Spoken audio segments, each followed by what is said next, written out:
We often talk about the high technology reputation of Formula One cars. It is also quite difficult for an average citizen to have the chance to sit in the seat of such a vehicle.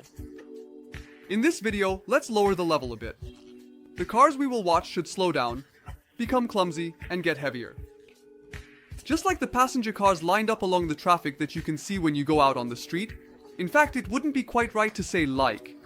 Imagine the cars you see on the streets, the ones your family, or maybe even you, use racing on the tracks. Although the cars may look slower and clumsier, the competition in these series is on a whole different level.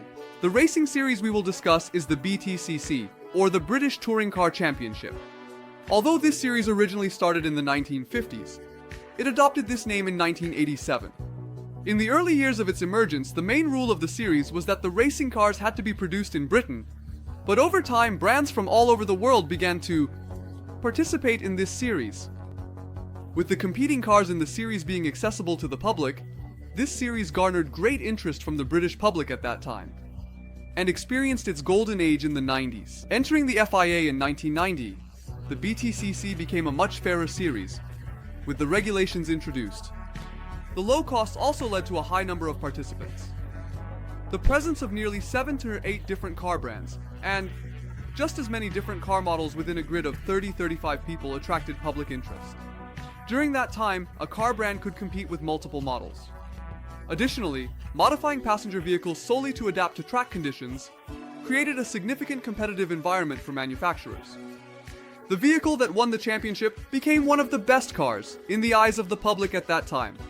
Audi, BMW, Ford, Honda, Mazda, Peugeot, Toyota, Renault, Opel, and many more. All these brands competed in this series for years to prove themselves. People might wonder, why England?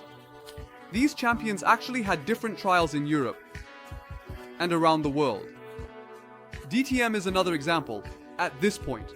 However, the only series that has consistently maintained its identity without changing its name is BTCC, alongside DTM. The culture of motorsports in England is already at a different level.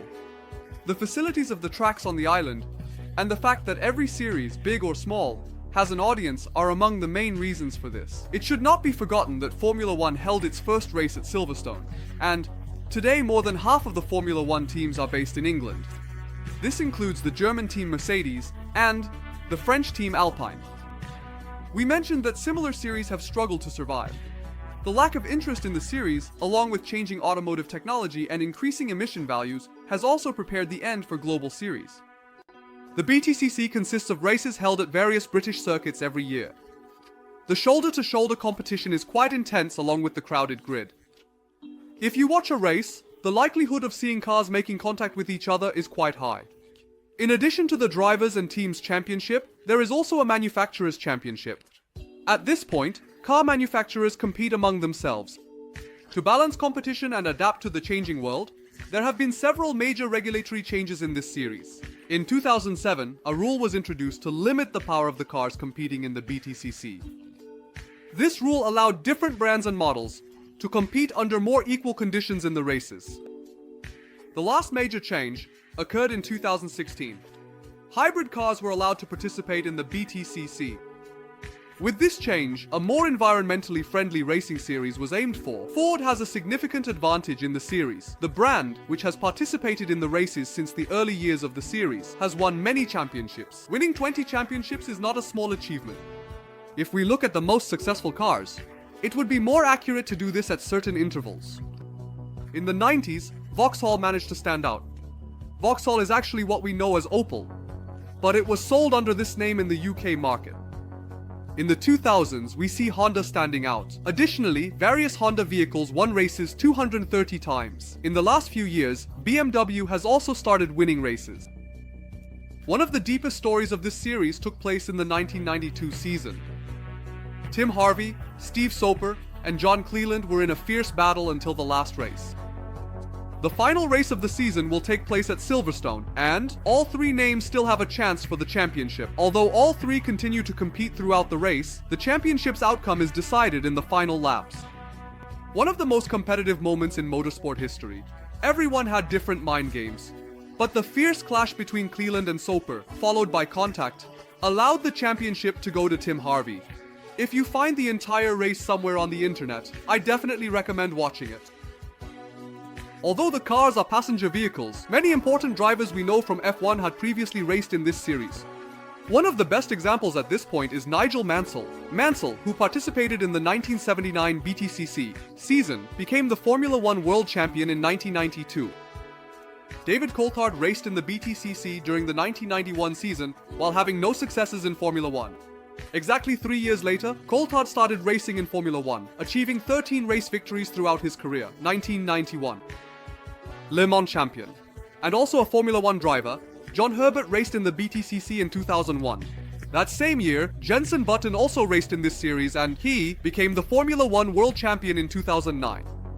All the names we mentioned are British, but there was also a foreigner who raced in the BTCC in the 1999 season.